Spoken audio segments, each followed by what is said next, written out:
Hey everyone, hope y'all doing well.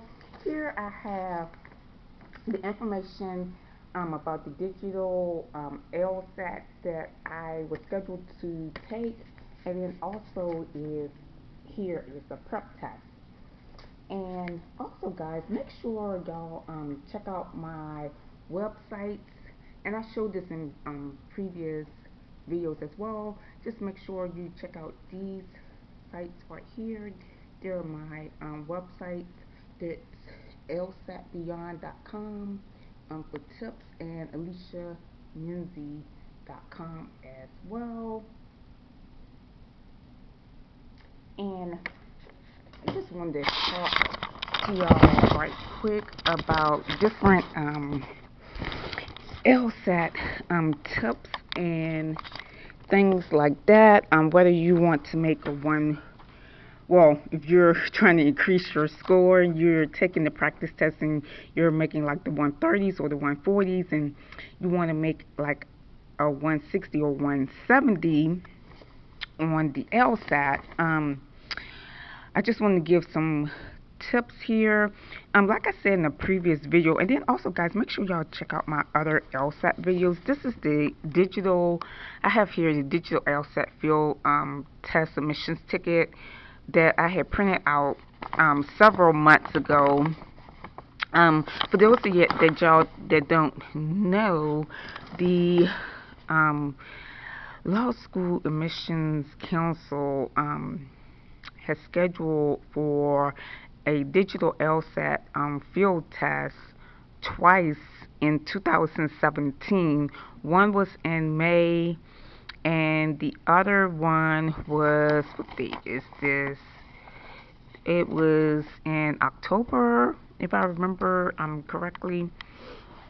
I wasn't able to go to the one in October, but if they have another one, I'm gonna try to go. Basically, the digital field test, the LSAT, is that they were coming up with a new. They were coming up with a pilot, and they were the field test was testing out the possible computerized LSAT version of the test. Instead of the paper, right now it's paper that you use is, paper, and you have the Scantron, but the digital one is by computer. And as some of y'all already know, that most standardized tests today, like the GRE and the MCAT, are through the computer. You take it, basis computer-based test. And the LSAT, is still kind of in its archaic ways. But I encourage you, if another digital LSAT field test comes up, to sign up for it, because I know in 2017 you had the opportunity to, when you went, you had the opportunity to get your back in October when they had it, to get a free to get no charge on your LSAT. If you registered for the LSAT, there was no charge if you took the field test. And then as far as back in May of 2017, you received $100 for taking this particular field test. Now, this field test did not go towards your record or anything like that. It was a practice test. You can do it as a practice test. But I mentioned this before in the previous video. Make sure y'all check out my other LSAT videos here on my channel as well. And other information, that I want to share as well. Like I said, before you, a good practice for the LSAT is using these prep tests right here, and this is prep test 78. Was back. These are administered tests, actual tests that were administered in the past. This was from June 2016, and this is from September 2014. As some of y'all already are aware, those of you that have been subscribed to my channel for a while, I had took my very first test was in September 2014, which I didn't do too well. Um, and it's good to use the actual official LSAT prep tests that were administered from the past, because the law school admissions council are the ones that actually put out these prep tests that you can use for practice tests, and these are actual tests, so they're not made up questions. You'll get used to the questioning format, and like for the logical reasoning, like example questions like flawed reasoning, strengthening questions, weakening questions, and questions, and that sort of thing. And then for as the logic games, I would say for the logic games, make sure you're comfortable with like your own diagram, and make sure you have your own particular diagramming that you use for the logic games. And I would say set up a study schedule. Let's say as far as like if you work full time, or you are a parent, and let's say you have 2 or 3 children and they're in school, you can schedule to practice for the LSAT, to prep for it during the times they're in school, or if you're working full time. Also, you can schedule around that. Let's say you work from 8 to 4. Once you get off from work and cook dinner and eat dinner, let's say around 6:30, 7 o'clock, you can stay from like 7 to 10 o'clock each night. And then the days that you have off, you can set aside at least like 5 hours or so for the LSAT. So yeah, the LSAT, it's a standardized test. You already know that. And other tips I would say as far as the LSAT, make sure you give yourself enough time to study. I would say prep at least. I would say at least. I used to say 3 months. I'll say 5 months now. At least 5 months. To give yourself time to get acclimated with the test. To do at least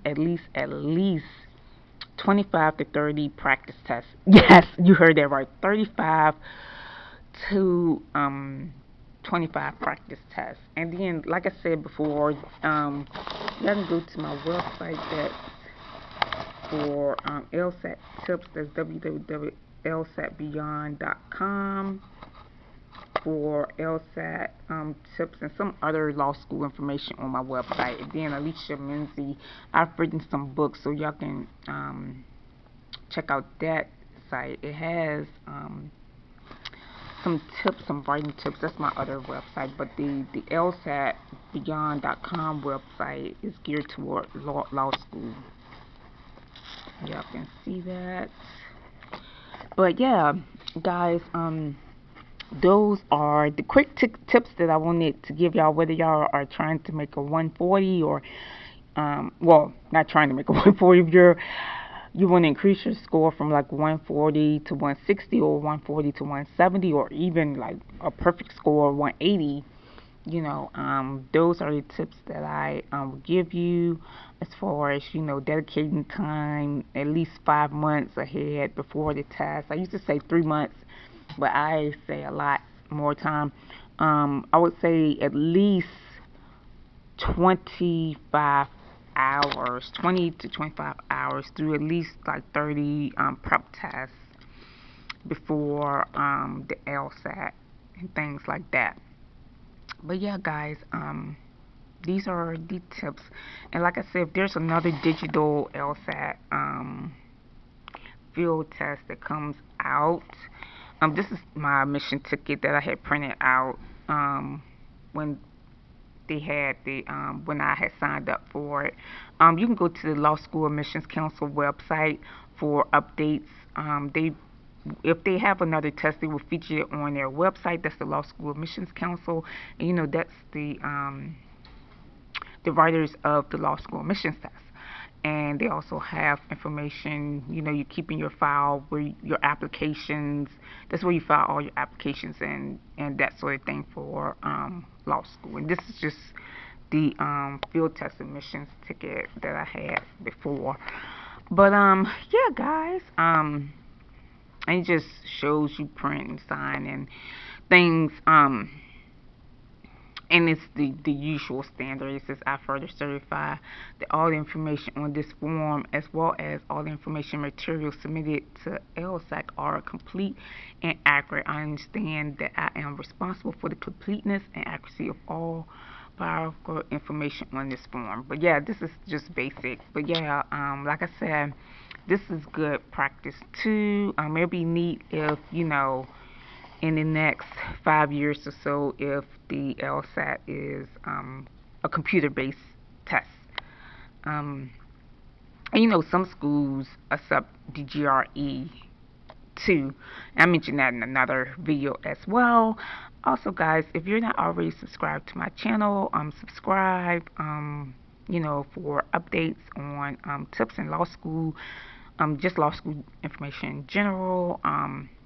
So yeah, guys, I hope y'all have a great day, and I will talk to y'all later.